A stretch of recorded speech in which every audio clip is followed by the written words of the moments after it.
Welcome back everyone. I really love doing this intro 3 times now. We are playing a new game for the channel. This is Yorg IO 3.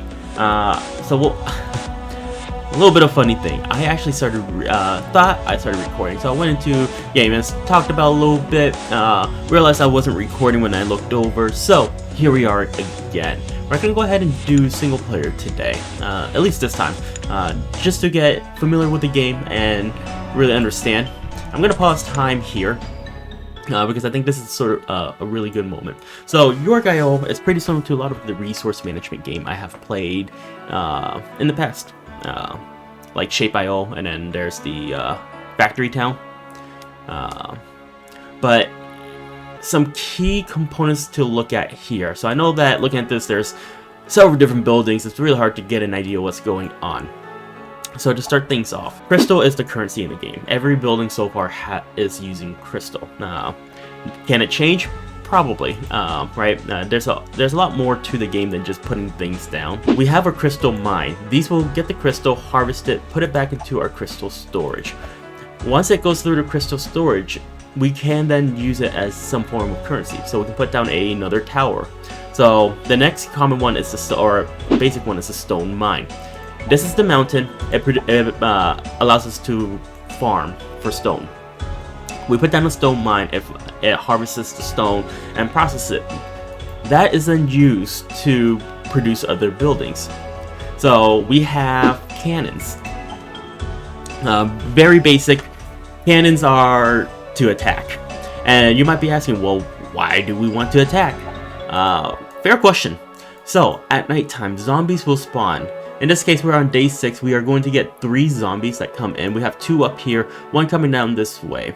We want to keep our crystal storage, so we want to expand, get stronger, and level everything up. We also want to maintain our offensive capabilities and our defense. Well, I guess that's only defensive, right? It's basically a tower defense kind of game.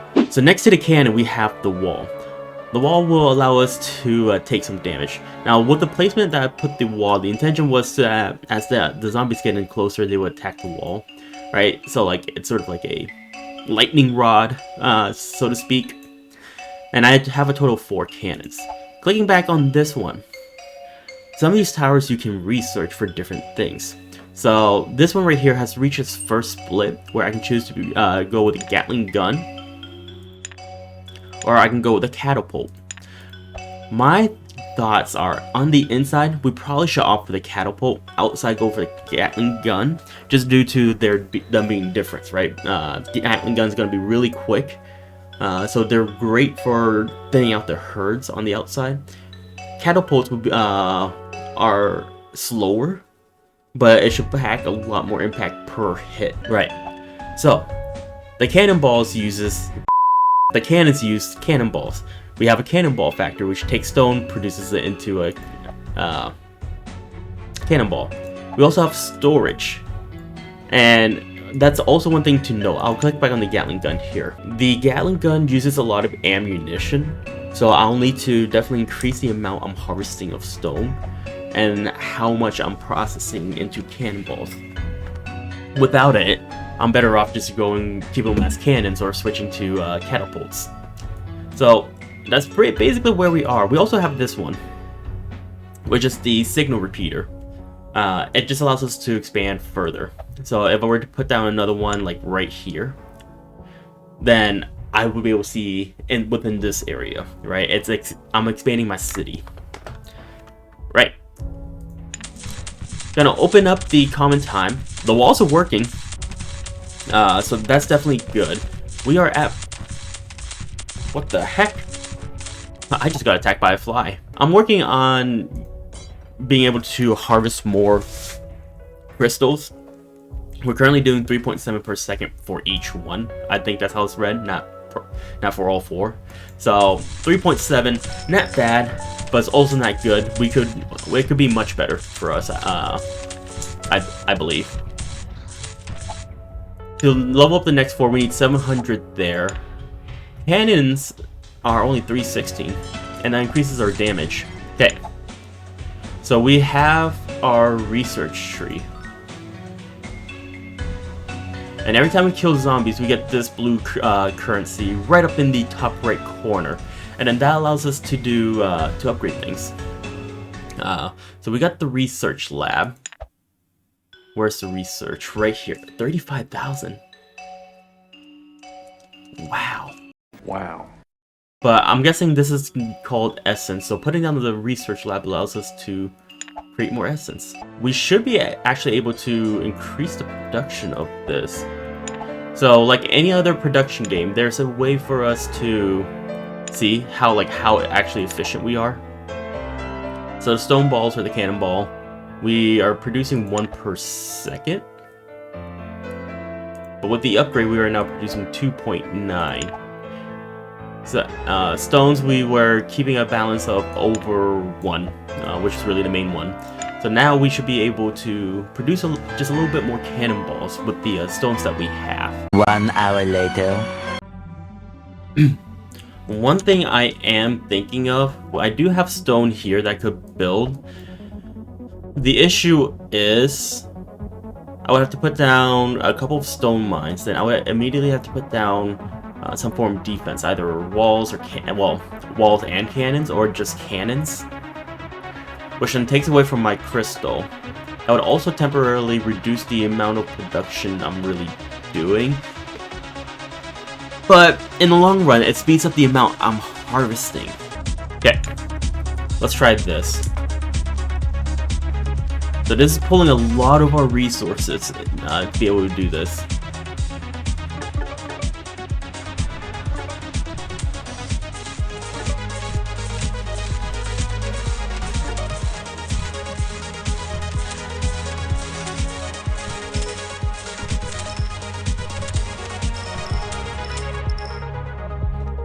Oh no, it's messing up with the resources.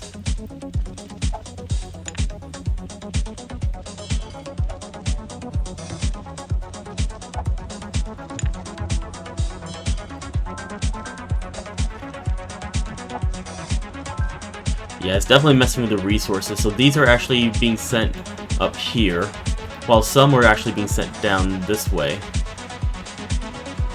I wish there was a way to like set a zone. Because I want this to be sort of okay, now I'm gonna save and get the arrow tower. I think that's the next best move. I think we're sort of in a position where we are able to defend multiple different locations. Holy crap, each sawmill's so much. 1250 crystals and 150 stones. Wow. Wow. I'm gonna pull some of the resources from stone to focus on this. This way we can start producing the arrow towers, 2,500. Yeah, so before we can actually start working on arrow towers, because it uses so much resource, I need to actually be able to defend this. But this also puts a huge burden on my stone and my cannonballs here. So the arrow factory.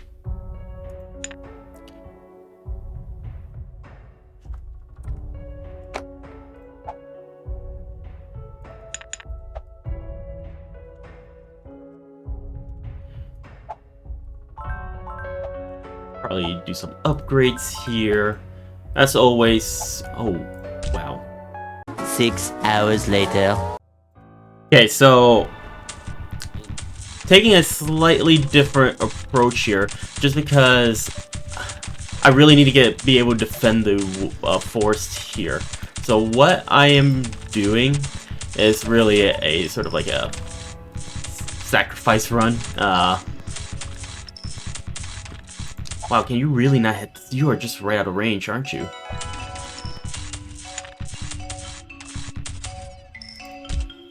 I'm slowly building things, and then as they fall, I will rebuild them again, right? So, and I'm hoping that eventually I'll be able to buy the arrow tower. Now, I'm also hoping the arrow tower isn't balls.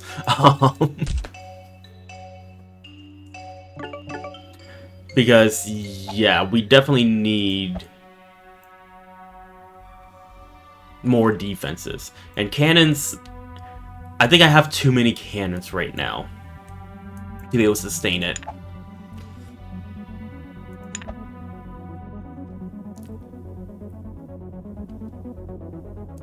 This uses so much resource. Like, having to rebuild this is going to suck. One thing I'm also noticing too is that if the buildings fall, they will actually lose all their levels.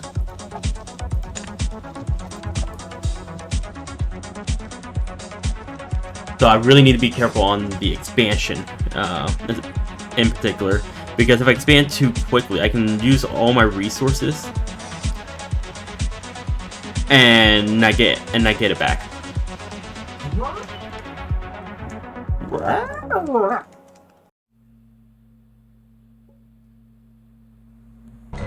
What the heck are these?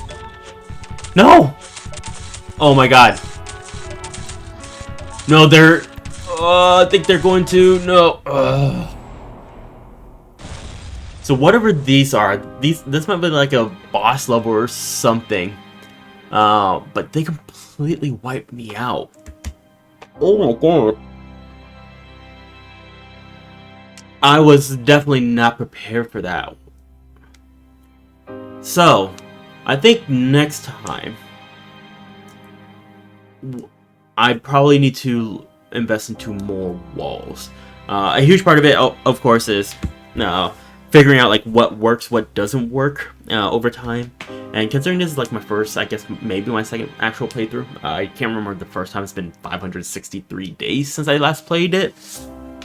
But I think there's definitely room to get better, especially since there's 2 more difficulties, and then of course there's the multiplayer aspect. But hope you guys enjoyed this video. If you did, feel free to hit the like and subscribe button. That helps me out, helps out the channel, as well helps you guys out, because I know what you guys would like to watch more of. Anyways, I hope you guys have, or had, a wonderful day. Thank you.